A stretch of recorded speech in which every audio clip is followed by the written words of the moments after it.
Hola, mi nombre es Alejandra Barrera Sánchez y soy del grupo Sexto A de Vida Saludable. El título del video del día de hoy es Estado de Naturaleza y Contrato Social. Pues bueno, empezaré por definir qué es el estado de naturaleza. El estado de naturaleza fue un periodo de tiempo el cual el hombre vivió de una manera salvaje, por así decirlo, se comportaba literal como si fuera un animal, en donde él podía decidir dónde vivía y cómo vivía. Podría hacer lo que él quisiera. De hecho, si tuviera un confrontamiento con alguna otra persona, se podrían llegar a matar y no habría un castigo alguno como el día de hoy lo conocemos.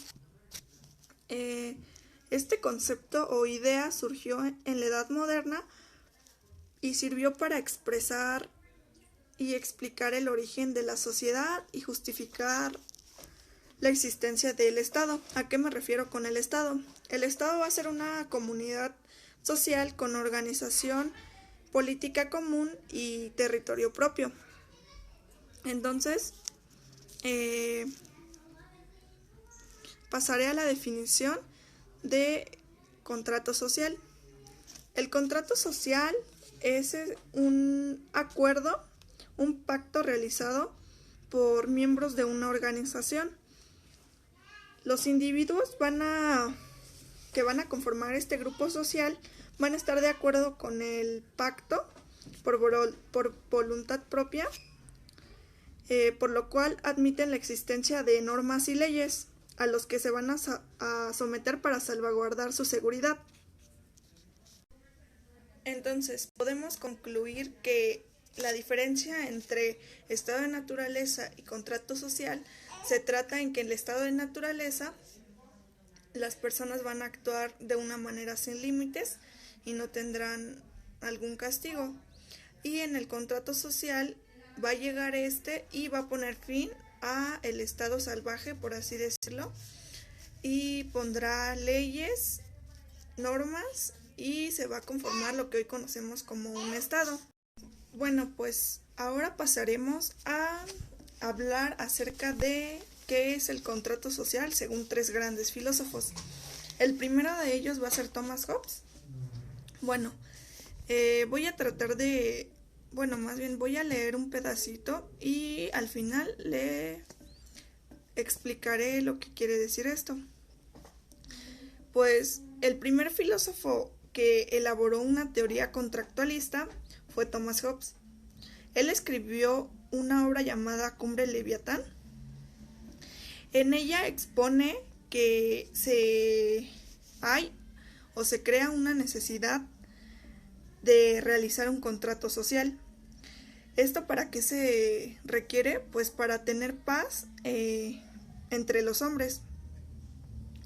Hobbes se va a cuestionar sobre la existencia del poder y de cómo se va a configurar Aunque él como tal no utiliza el término contrato en su obra de Leviatán, pues lo llama como un pacto social, que va a ser una clave para obtener el orden político.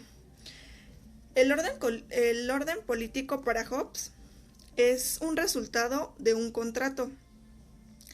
Va a ser también resultado de una decisión tomada libremente para quienes adopten esta decisión.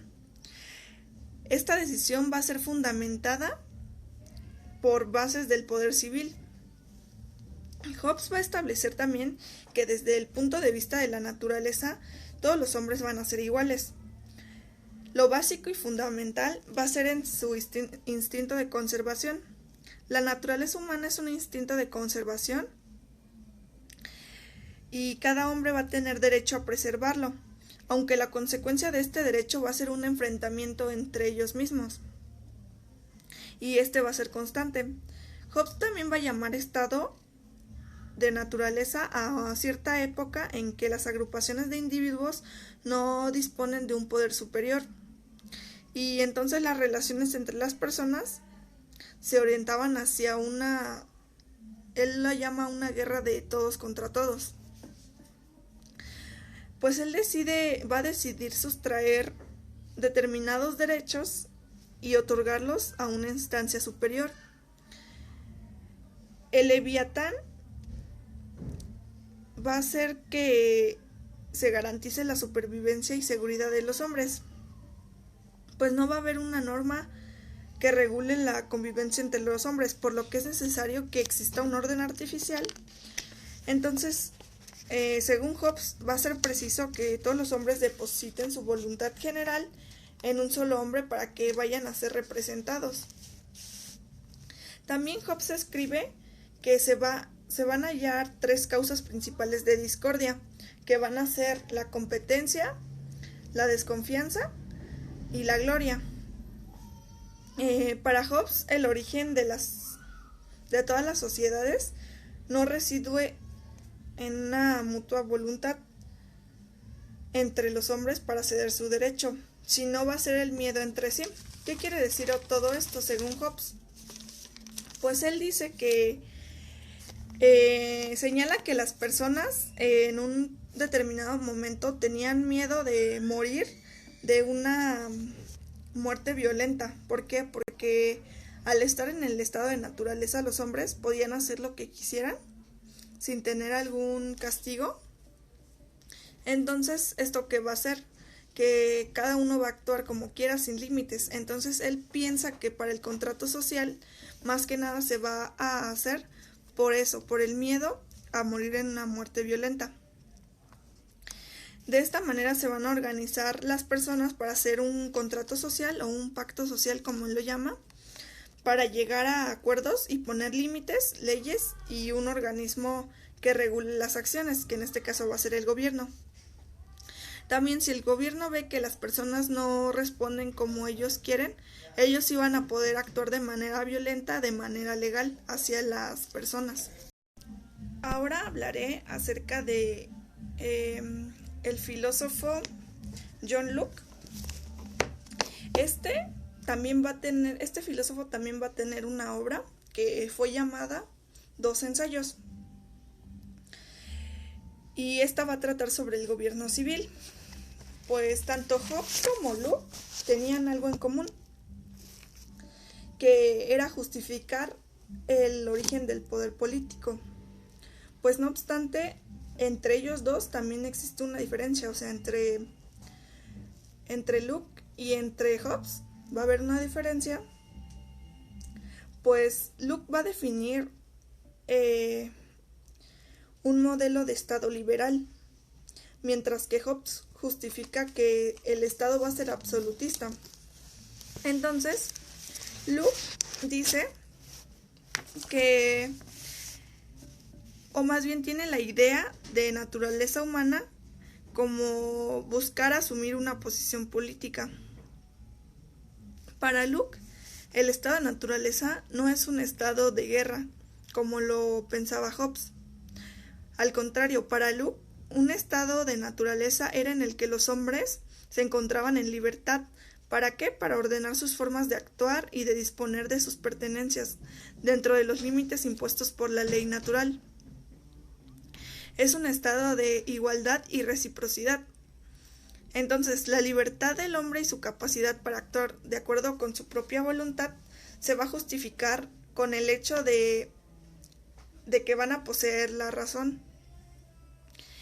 Esta va a permitir instruir en las leyes por las que se debe gobernar y le va a hacer saber hasta dónde va a llegar la libertad de usar su voluntad, o sea, su límite. Siempre que los hombres se organicen en sociedad, van a ir renunciando cada uno al poder que les otorga la ley natural. Habrá una sociedad política o civil en el estado de naturaleza de cada individuo, y este va a juzgar las leyes. Él habla que en la sociedad civil, por el contrario, va a ser una autoridad que va a juzgar y va a dictaminar quién ha cumplido las leyes y quién las ha incumplido. Esa autoridad será un parlamento que va a representar al contrato social. El parlamento, en este caso, va a ser un órgano político encargado de elaborar, reformar y aprobar las leyes, cuyos representantes son elegidos por los ciudadanos con derecho a voto y está regulado por la Constitución. Pues así va a ser el propósito de la sociedad civil, va a ser evitar y corregir los inconvenientes del estado de naturaleza. Ese remedio está en instaurar una autoridad reconocida a la que todos puedan recurrir cuando sufran injusticia o agravio o tengan alguna disputa, además a la que todos los miembros de la sociedad deben respetar. Allí donde existan individuos que no dispongan de una autoridad que garantice orden y justicia, seguirá imperando el orden de naturaleza. ¿Qué quiere decir?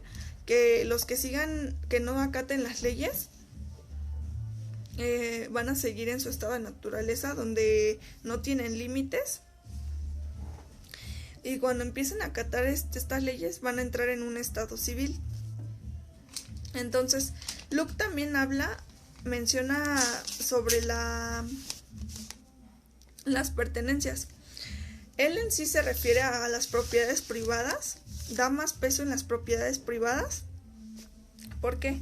Porque la sociedad, según Luke, debe llegar a acuerdos, y estos los van a decidir para entrar en paz y armonía entre las personas. Van a cuidar también mucho su moral, que va a ser lo bueno y lo malo, y principalmente es proteger su propiedad, lo privado, que va a ser su casa, su familia. En ese entonces existía su ganado y más que nada su seguridad, su integridad. Entonces él dice que para vivir en paz se debe proteger su privacidad y su propiedad privada. Y este acuerdo o pacto se va a establecer un estado, un gobierno, para proteger lo privado. El siguiente filósofo y último del que hablaremos en este video es Jean-Jacques Rousseau. Él, al igual que los otros dos filósofos, tuvo una obra de tantas, pero para esta ocasión es la que habla acerca de respecto al tema del video, que es el contrato social o principios de derecho político. Esta obra comprende de 4 libros.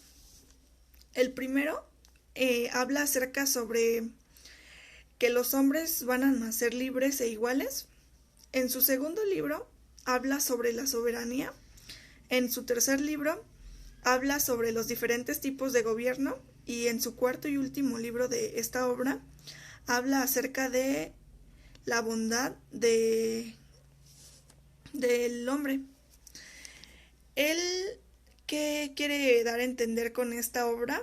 Él habla sobre la igualdad y la libertad que todos los ciudadanos dentro de un estado forman por medio de un contrato social entre los que lo componen. Para él, ¿por qué debe de haber un contrato social? Para él se llega a la necesidad de tener un contrato social porque dice que hay una necesidad que el mismo pueblo tiene que decidir acerca de las leyes que los favorezcan a ellos. Dice también que tienen que establecer un pacto para reconocer los derechos y valores de otras personas, que no busca que las personas no sean egoístas, que no solo piensen en ellos, sino que también valoren a la otra persona. Y paso más natural, al no ser individualistas, pensar en los demás, en la soberanía del pueblo y entender y respetar a los demás. Jean-Jacques Rousseau, ¿a qué le llama soberanía? Para él la soberanía es una decisión que va a tomar el pueblo, porque antes de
antes de él existían los monarcas y la soberanía para ellos era que los monarcas y el gobierno en sí tomaran las decisiones, pero para Rousseau la soberanía va dirigida hacia el pueblo, hacia que ellos deben de decidir, de aportar las leyes que le favorezcan y el respeto entre ellos.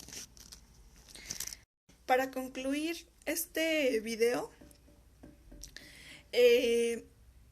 la reflexión acerca del contrato social y la situación que estamos viviendo de contingencia actualmente por el virus del COVID-19, pienso que si desde tiempos ya pasados, antiguos, se estaba llegando a acuerdos, a pactos, ¿para qué? Para la seguridad y libertad del hombre. Siento que las personas deberían tomarlo en cuenta, que las autoridades no tienen por qué mentirle al pueblo. Al contrario, que todas las medidas de seguridad que están implementando son para eso, como lo dice su nombre, para la seguridad del pueblo. Y yo creo que lo mínimo que podríamos hacer ante esta situación es, como lo mencionan, quedarte en casa y si necesitas salir, llevar tu cubrebocas, más que nada para protegerte y ayudar a que esto no empeore. ¿Y qué es lo que tiene que ver de relación ante esta emergencia y el contrato social? Pues como lo decía, es un pacto en el cual lo vimos con los tres filósofos. Cada uno tiene ciertas necesidades por el cual se lleva a cabo este pacto, esta organización. Y si no lleváramos esta organización, estaríamos en nuestro estado de naturaleza, viviendo libres y haciendo lo que quisiéramos sin límites. Y yo siento que no viviríamos mucho tiempo. Entonces, ahora ya somos personas más razonables, con las cuales podemos, se supone, lidiar, que muchas no actúan de esa manera, pero o no lo dan a notar, pero se supone que ya hemos evolucionado, han pasado las personas anteriores a nosotros varias cosas como para que nosotros, teniendo un gran avance, no tengamos esa capacidad de solo obedecer reglas. Y yo siento que el gobierno mexicano debería implementar las acciones que tomaron otros países como España e Italia, de tener ciertas sanciones para personas que salgan cuando no deben y aparte sin su cubrebocas. También hacer un toque de queda, porque sinceramente no generalizo, no toda la población mexicana es inconsciente, pero la gran parte sí lo es. Y si, como lo decía el filósofo Thomas Hobbes, si el gobierno ve que no actúan de la manera que ellos quieren, pues yo creo que no van a actuar de manera violenta hacia nosotros, pero sí ser un poco más estrictos con las reglas. Y creo que eso sería toda mi conclusión.